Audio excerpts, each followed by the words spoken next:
My name is Felicia A. Pang. The original story never gave an age, so I will only tell you this. I was old enough to know better, and tired enough to finally learn.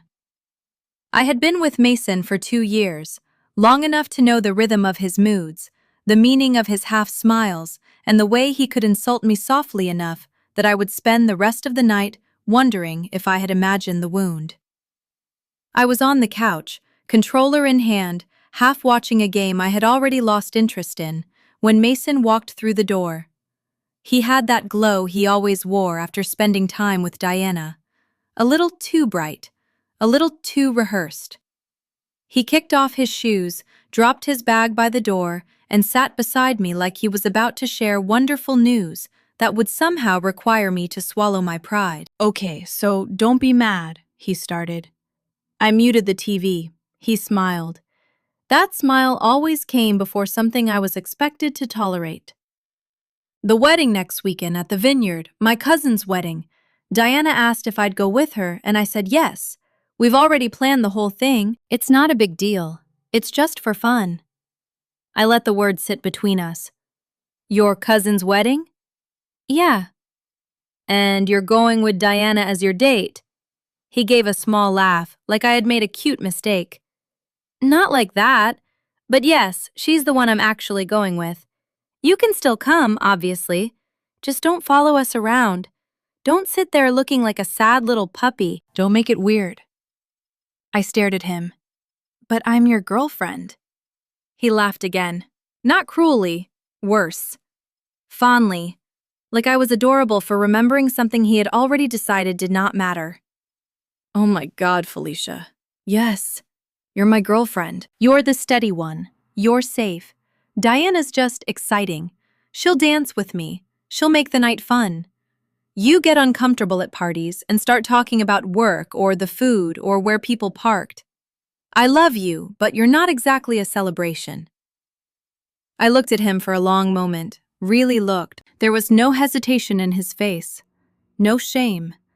No flicker of awareness that he had just taken a knife to the center of me and expected me to thank him for being honest. "Cool," I said. "Got it." He leaned over and kissed my cheek. "You're the best. I mean it." Then he pulled out his phone and started texting Diana right there, still smiling. I turned the TV back on and let the sound fill the space where my response should have been. Something in me did not snap. It folded. Quietly. Completely. That night, I lay in bed staring at the ceiling while Mason slept beside me, his phone glowing with an unread notification. Probably Diana. I did not check. I did not want to. I was not raging. I was not even exactly sad. I was somewhere worse. I was sorting through old moments, trying to find the exact point where I had become optional. Then a memory surfaced. Not of Mason, of Samuel. 6 months earlier, at a family barbecue, Mason had made a joke about my new glasses in front of his cousins. He said I looked like a librarian who would ask someone to be quiet during her own birthday party. Everyone laughed. I laughed too because that was what I did then. Later, when Mason wandered off to refill his drink, Samuel passed me near the patio steps. Samuel was Mason's older brother, quieter, sharper around the eyes, the kind of man who noticed more than he said. He paused, tilted his head, and said softly, "They suit you." Mason likes to tear people down when he feels small. Don't let it stick. He did not linger. He did not make it a moment. He just said it like a fact, gave me a small, knowing nod, and kept walking. That memory stayed with me now, like a match struck in a dark room. The next morning I woke before Mason. I made coffee, drank it standing at the kitchen counter, and listened to his words from the night before replay in my head. "You're safe. Diana's exciting. Don't make it weird." I was not angry. I was done. There is a difference. I opened my contacts and stared at Samuel's name. We'd exchanged numbers a year earlier for a group birthday dinner and never used them. I stepped onto the balcony and called. He picked up on the third ring. Felicia, is everything okay? No, I said. Not really. But I need to ask you something directly. Okay. Mason told me last night Diana is his actual date to the wedding. He said I can still come if I don't make it weird. Silence. Then a slow exhale. He actually said that? Yes. Samuel's voice changed. Not shock. Recognition. God, he's unbelievable. I don't want to beg or fight, I said. But I still want to go to that wedding with my head up. Would you go with me? Not to hurt him. Honestly, I just appreciate your company. You're the only person in that family who ever spoke to me like I had a spine.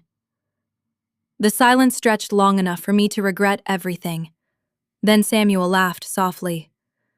Yes, I was already dreading watching him parade around like the king of the vineyard. Let's go together. My chest loosened for the first time in days. Thank you. Don't thank me yet, he said. Wear the emerald dress. It brings out your eyes. Then he hung up before I could answer. That week passed in a strange, suspended quiet. I did not post anything online.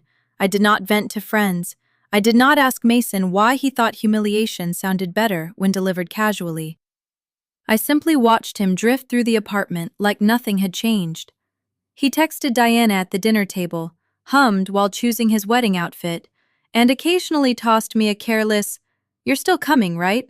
like he was being generous by remembering I existed. I did not argue. I did not confront. I only said, "Yeah, I'll see you there." Inside, I was detaching, quietly, completely. The night before the wedding, I took out the emerald dress Samuel had mentioned. I had bought it months earlier and never worn it because Mason once said green made me look like I was trying too hard. I held it against myself in the mirror and thought about the version of me who had spent 2 years softening her voice, shrinking her reactions, laughing when jokes landed too close to bone. I did not hate that woman. I just did not need her anymore. By Saturday afternoon, I felt something I had not felt in a long time. Light. The vineyard looked like the kind of place people paid too much to photograph and forgot to actually experience. Rows of green vines stretched toward the hills. String lights hung between wooden posts. The sun had softened everything into gold. Mason had arrived early, I knew because his story was already online. A selfie of him and Diana, her cheek pressed against his shoulder, captioned, "Wedding date with my favorite troublemaker." He had posted it knowing I would see it. That was the point. 40 minutes later, Samuel and I pulled up together. He stepped out first in a charcoal suit, calm and unhurried. I followed in the emerald dress. We were not holding hands. We were not performing. But we were clearly together, two people arriving side by side because we had chosen to. I saw Mason before he saw me. He was standing near the seating area with a glass in his hand, Diana tucked under his arm like a shiny accessory. Her laugh was too loud. His smile was too wide. Both of them were scanning the crowd for attention. Then Mason's eyes found me, then Samuel. The smile froze first, then cracked, then vanished completely. He did not walk over. He stormed. Diana trailed behind him, still smiling until she realized the moment was not going to flatter her. "What the hell is this?" Mason hissed, stopping in front of me. "Why are you with my brother?" I met his eyes without heat. "You told me I could come if I did not make it weird. I did not want to be alone and weird, so I asked Samuel. He said yes." Samuel stepped beside me, calm as still water. "She is my date, Mason. You made your choice. She made hers." Mason's face twisted. "This is sick. You are doing this to humiliate me." Something clicked into place inside me. Not anger, clarity. "No," I said. "You humiliated me when you told me I was optional at my own boyfriend's family event. I just stopped being optional." I did not wait for his response. I placed my hand lightly on Samuel's arm, not possessive, just present, and we walked past them toward a table where his cousins were already waving us over. Behind me, Mason said something sharp and fractured. Diana muttered, "Can we not do this right now?" But I did not look back. For the first time in 2 years, I did not need to. The reception unfolded under a white tent strung with fairy lights, long tables, wine-loosened conversation, warm wind moving through the vineyard. Samuel and I sat near his cousins, who had always been polite to me, but now looked at us with open curiosity, not hostility, reassessment, as if they were seeing me clearly because Mason was no longer standing in front of me. Mason and Diana sat 2 tables away. He kept shooting glances at us while pretending not to. Diana was already deep into her second glass of champagne, her laughter louder than the music. Her hand stayed on Mason's sleeve, but not with affection. More like she needed him there as proof of something. When casual toast opened, Diana stood with the microphone before anyone could stop her. Mason reached for her wrist, whispering something, but she shook him off with a grin. "To Mason," she said, voice bright and slurred. "The sweetest temporary decision I ever made." A ripple of confused laughter moved through the tent. "And to Samuel," she added, gesturing vaguely toward our table, "who I did not even know was this handsome. Your loss, babe." The laughter died. Mason's face drained of color. Diana dropped back into her chair and set her phone on the table, screen up. A second later, it buzzed. The message preview lit up bright enough for everyone nearby to see. "Miss you too. Can't wait until you're done playing with him. Carter." One cousin saw it first, then another. A screenshot was taken. By dessert, the whisper had circled the tent. Diana had someone else. Mason was not her prize. He was a distraction. I did not cheer. I did not point. I watched Mason sit rigid in his chair, while Diana scrolled frantically through her phone, too drunk to make the story neat. Samuel leaned toward me. "Are you okay?" I looked toward the dance floor. "I think we should dance now." So we did. Not to prove anything, not to punish anyone, because the music was good, the night was warm, and I had nothing left to hide. I got home after midnight. The apartment was empty. Mason was still at the vineyard, probably dealing with Diana, his cousins, the screenshots, or whatever remained of the night he had thought would make him look wanted. I did not care which.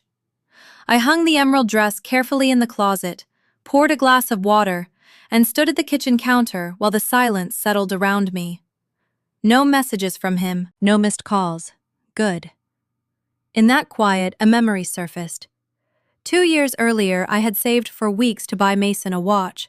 Nothing extravagant, but elegant. Something with a leather strap and a clean silver face because he always said he liked understated things. He wore it for 1 week, then left it somewhere.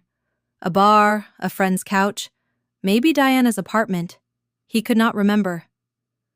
I spent an entire afternoon calling places, checking under cushions, retracing his steps, while he leaned against the doorway and said, "Felicia, let it go.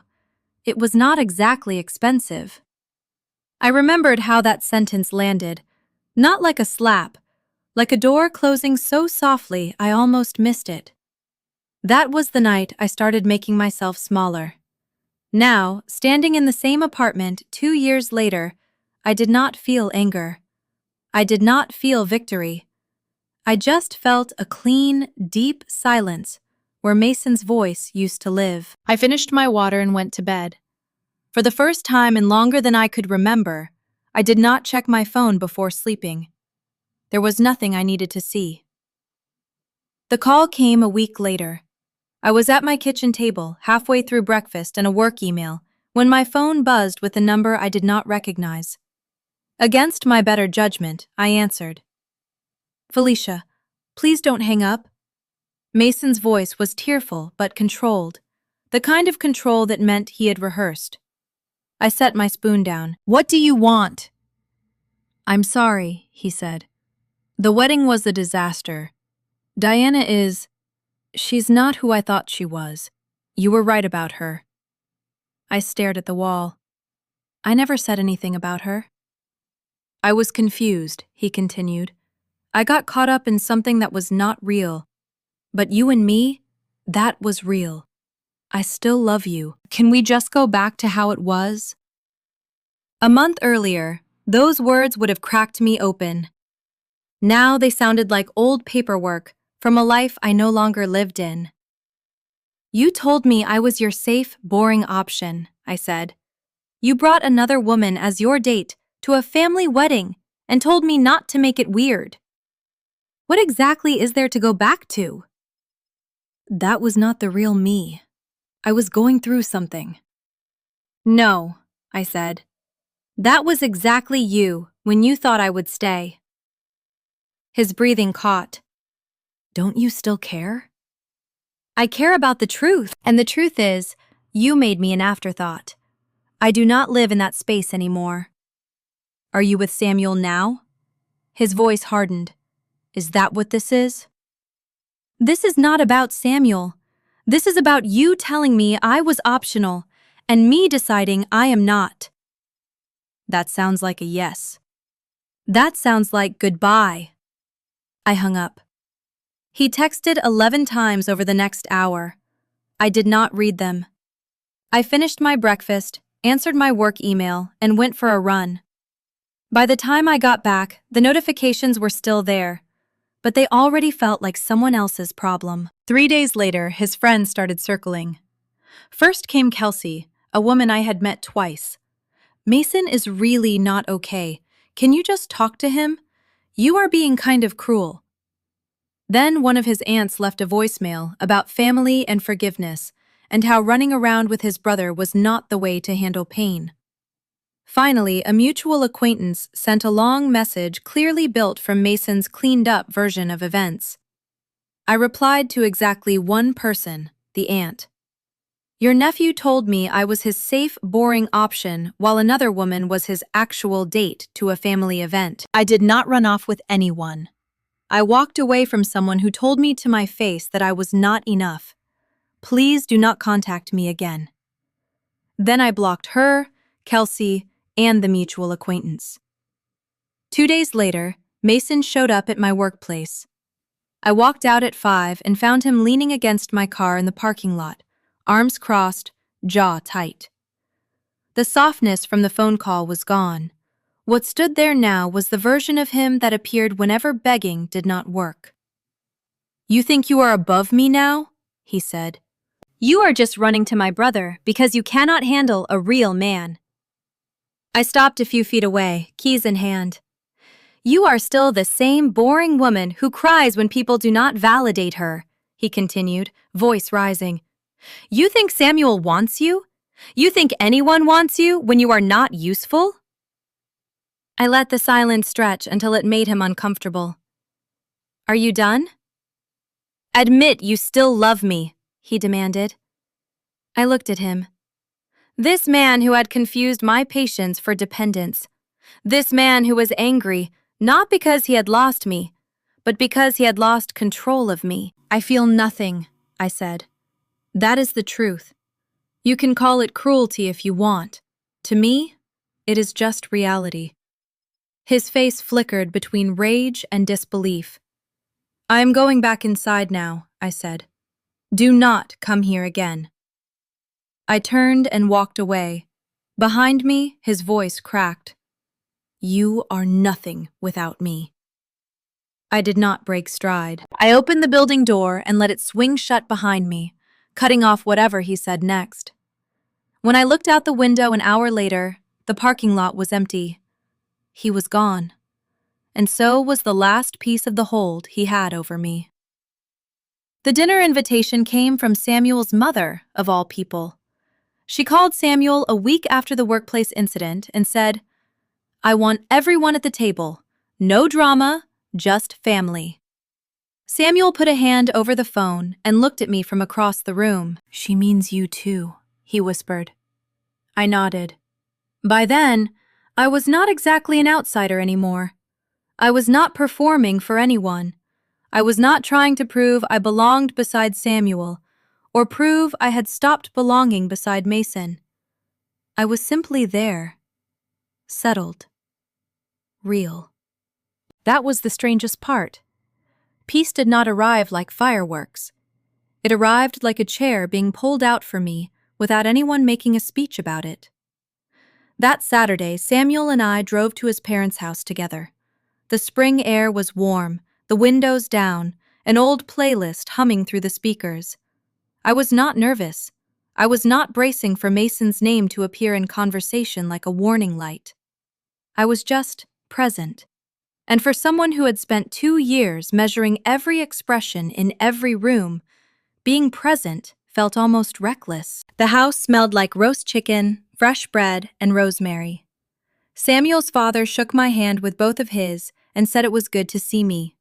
His cousins filtered in, the same cousins who had watched the wedding disaster unfold months earlier, now greeting me like someone who had always been expected. I helped set the table. Someone handed me a glass of wine. Samuel brushed past me in the kitchen and smiled like nothing needed explaining. It felt easy. Then the front door opened and Mason walked in. He was not invited. I knew that the moment I saw his mother's face tighten at the kitchen doorway. But Mason had always been good at showing up where he was not wanted and calling it confidence. He looked different. Harder around the eyes, thinner in the face, dressed like he had put too much thought into looking effortless. His gaze swept the room and landed on me like a locked target. I held his eyes for 1 second. Then I turned back to Samuel's uncle, who had been telling me about a trip to Oregon. I did not flinch. I did not feel the old pull. I felt nothing. Dinner passed under a thin layer of politeness. Mason sat across and 2 seats down, picking at his food, speaking only when someone addressed him directly. Samuel stayed beside me, his presence quiet and steady. His hand brushed mine once under the table, not possessive, not performative, just a small reminder that I was not alone and did not have to armor myself for the evening. After dessert, I stepped into the back garden for air. The sky was deep blue, the first stars faint above the fence line. I heard the glass door slide open behind me and knew without turning who it was. "You were supposed to wait for me." Mason's voice was lower than it had been in the parking lot, less sharp, more dangerous in its softness, because now it wanted pity. I turned. He stood a few feet away, arms folded against his chest like he was cold, though the night was warm. "You were supposed to love me enough to fight. You were supposed to prove I mattered. And now you're with my brother? You don't just get to do that." "I did not do anything to you," I said. His face tightened. "End it with Samuel. Come back to me. I will be different. I swear I will. Diana was a mistake. All of it was a mistake." I looked at him for a long moment. There had been a time when those words would have turned me inside out. A time when I would have searched his face for the man I thought I loved and ignored the man standing in front of me. That time was gone. "You told me I was the safe option," I said. "You told me another woman was your actual date, so I stopped being an option." His mouth opened, but nothing came. "I do not think about you anymore," I said. "I am happy now." The words were not cruel. That was why they landed harder. They were simply true. "Go inside or do not," I added. "It does not matter to me." For the first time, Mason looked truly lost. Not angry, not dramatic, lost. The power he had held over me for 2 years had vanished so completely that he could not find even one thread to pull. I stepped around him and walked back toward the house. The glass door slid open before I reached it. Samuel was standing just inside, a small, knowing smile on his face. Not triumphant, not possessive, just there. He held out his hand. I took it. We walked back inside together, into warmth, voices, laughter, and the smell of coffee being poured in the kitchen. The door slid shut behind us. Mason stayed in the garden a long time. When he finally came back inside, his eyes were red, and he made some excuse about a headache before leaving. I did not watch him go. Later that night, Samuel and I sat on the back steps, sharing a glass of wine, while the last color faded from the sky. One of his cousins came out and snapped a photo without us noticing. Me mid-laugh. Samuel turned toward me with an expression so easy and genuine, it could not have been posed. When she showed us the picture, I stared at it for a moment. I looked happy. Not proving anything, not performing anything, just happy. "You okay?" Samuel asked, bumping his shoulder against mine. I squeezed his hand. "I do not have to be okay. I just am. That is the best part." He smiled. We stayed there a little longer, the night folding around us, quiet and full. The photo was posted later, and I did not check who saw it. It was not for Mason. It was not for anyone who had watched me become smaller and called it love. It was real, and he was not in it.